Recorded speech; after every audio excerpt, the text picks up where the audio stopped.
Sebelumnya, Assalamualaikum warahmatullahi wabarakatuh.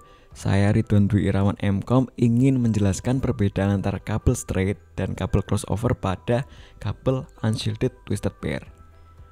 Untuk pertama, kita akan membahas mengenai RJ45 pinout dulu, di mana untuk standarisasi internasional dia itu dibedakan menjadi dua jenis pinout. Yang pertama adalah RJ45 pinout untuk tipe T568A. Kemudian ada RJ45 pinout untuk tipe T568B. Di mana di sini untuk biasanya untuk kabel straight dia itu menggunakan dua ujungnya T568B.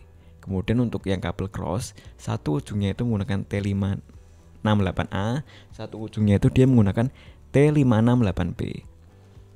Pertama kita akan membahas untuk T568B terlebih dahulu, di mana dia biasanya digunakan untuk kabel straight. Untuk urutannya yaitu lah white orange orange, white green blue, white blue green, dan white brown brown. Nah, di sini ada dua jenis standar yang akan digunakan untuk kabel straight ini, di mana untuk T568B ini memiliki 10 base T dan 100 base TX. Sebelum itu, mari kita mengenal apa itu standar 10 base T network dan 100 base TX network, di mana kedua standar ini menggunakan standar yang berbeda yang nanti akan dibahas lebih jauh lagi. Nah, sebelum itu kita bahas yang ada di sini terlebih dahulu, di mana ada dua simbol, ada T dan R, di mana pada gambar di sini T menginisiasikan transmisi dan R menginisiasikan receive data atau menerima data. Jadi T itu transmisi yang artinya berperan juga sebagai sender atau pengirim. R itu dia yang receive atau menerima data.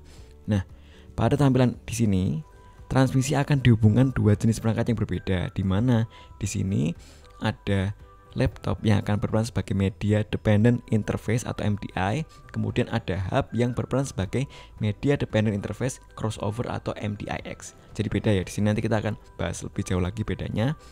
Kemudian selain itu, pada gambar ini juga ada laptop yang memiliki pin 1 dan 2 sebagai transmisi, juga pin 3 dan 6 sebagai media receiver atau penerima. Sedangkan untuk hub, dia memiliki pin 1 2 sebagai receiver dan pin 3 dan 6 sebagai transmission port. Nah, bisa dilihat di sini dia ada pin pertama pada laptop pertama terhubung ke pin kedua, yaitu adalah pin pertama adalah TX terhubung ke terhubung ke R+. Kemudian untuk pin kedua T-min terhubung ke R-min. Kemudian untuk port yang ketiga R+ terhubung ke T+. Di sini untuk port ke-6-nya dia R-min terhubung ke T-min. Jadi sangat jelas ya. Jadi antar transmisi itu terhubung ke receiver dan itu secara straight. Makanya kabelnya juga disebut dengan kabel straight gitu.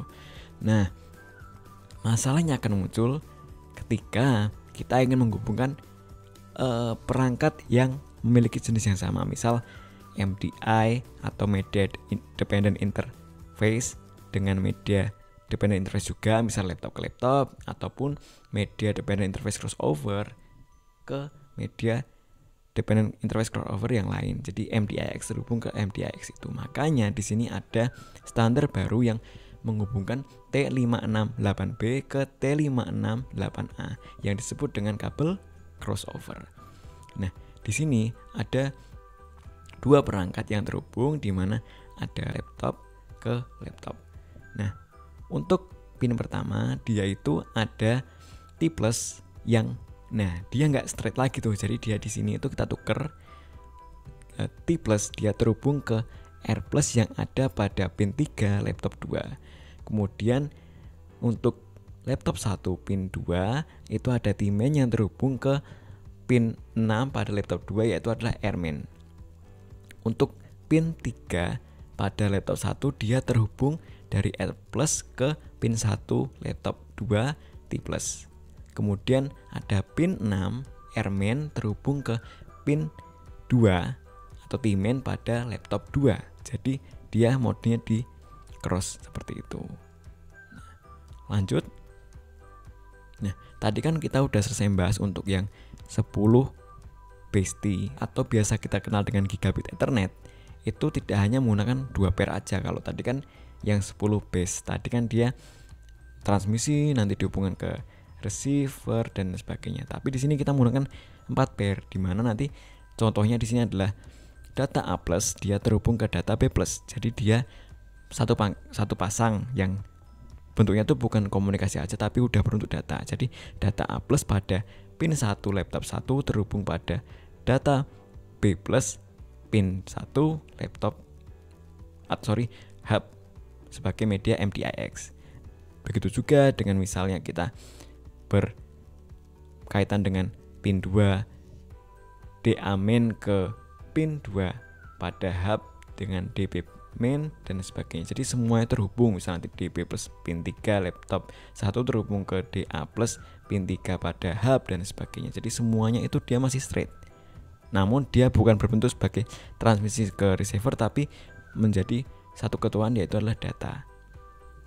Kemudian untuk yang pasti untuk yang crossover atau gigabit Ethernet tadi, sistemnya dia masih di switch. Jadi nggak straight lagi. Jadi misal di sini ada data A+ pin 1 pada laptop 1 terhubung ke pin 3D+ laptop 2. Kemudian ada DA main pada pin 2 laptop 1 terhubung ke DB main pada pin 6 laptop 2. Kemudian ada juga DB+ pada pin 3 laptop 1 dia terhubung ke DA+ pin 1 pada laptop 2. Kemudian ada DC+ pada pin 4 laptop 1 terhubung ke DD+ pada laptop 2 pin 7. Kemudian ada DB main pada pin 6 laptop 1 terhubung ke DA main pada laptop 2 pin 2. Untuk kemudian ada data D+ terhubung ke dari pin 7 laptop 1 menuju pin 4 DC+ pada laptop 2. Yang terakhir adalah data D main pada pin 8 laptop 1 terhubung ke pin 5 data C main pada laptop 2. Jadi semua itu di cross dan itu sudah ada standarnya. Nah, ingat, prinsipnya adalah untuk kedua perangkat MDI device pinnya semuanya tetap sama. Jadi antara yang sisi kanan dan sisi kiri itu dia pinnya sama. Kemudian yang kita cross adalah susunan kabelnya.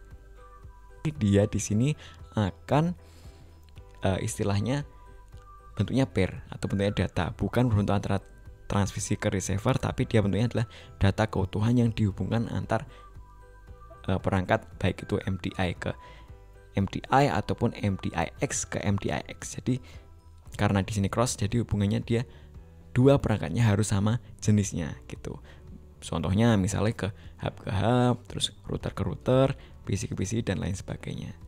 Nah, semua itu adalah standar yang biasa kita kenal ya, tapi seiring dengan perkembangan zaman itu ada yang namanya sistem baru atau protokol baru, yaitu Auto MDI atau MDIX. Jadi Auto MDI atau MDIX ini menjadikan sebuah perangkat network interface card mampu mengenali dan mengatur kebutuhan koneksi berdasarkan jenis kabel yang tersambung. Fitur Auto MDI MDX ini sangat membantu dalam proses koneksi dengan kabel.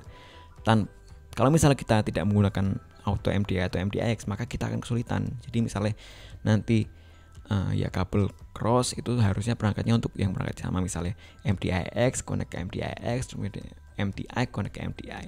Begitu juga misalnya kita hub ke hub, PC ke PC, semua itu harus pakai kabel cross yang susunan kabelnya itu harus sesuai dengan fungsional dari masing-masing device yang mau kita gunakan gitu. Nah, kalau ada Auto MDI atau MDIX ini, maka kita sudah nggak perlu mengkhawatirkan itu, karena memang kalau prinsip ya kita harus sama ya. Standarnya kalau cross untuk perangkatnya sama, untuk yang straight untuk perangkatnya berbeda. Namun itu bakal jadi suatu pengecualian ketika kita menggunakan fitur Auto MDI atau MDX ini. Jadi kita bisa menggunakan perangkat kita pakai, misalnya perangkat MDI maupun MDIX itu menyesuaikan jenis kabelnya secara otomatis yang menggunakan sistem auto ini tadi. Jadi misal kita konekkan kabel cross itu kita bisa PC ke hub. Nah itu kan nggak biasa tuh, jadi kabel cross kok PC ke hub, tapi itu bisa karena kita menggunakan fitur ini.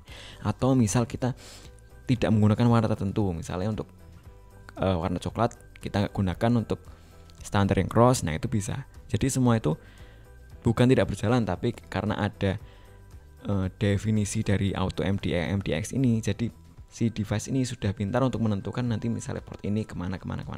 Kesimpulannya adalah auto MDI atau MDX ini akan mengizinkan switch port mendeteksi jika perangkat atau misalnya MDI, MDIX, interface dan sebagainya itu akan mengejas atau menyesuaikan sendiri menggunakan fitur otomatisasi dari auto MDI MDX ini, sehingga apabila MDI device ini akan switch ke MDIX configuration, maka itu sangat mungkin terjadi dan itu memang sudah menjadi fitur utama dari auto MDI atau MDIX ini yang kebetulan hampir di semua perangkat jaringan yang kita gunakan, misalnya laptop, switch dan sebagainya yang terbaru ini sudah ada fiturnya ini gitu. Nah, saya rasa cukup dulu ya untuk pembahasan saya pada kali ini. Semoga nanti ilmunya bermanfaat dan bisa bermanfaat untuk audiens yang kebetulan mungkin mampir ke channel saya dan ingin lebih paham lagi terkait materi yang saya bahas gitu. Oke, dari saya sekian. Ridwan Dwi Irawan mengundurkan diri. Assalamualaikum warahmatullahi wabarakatuh.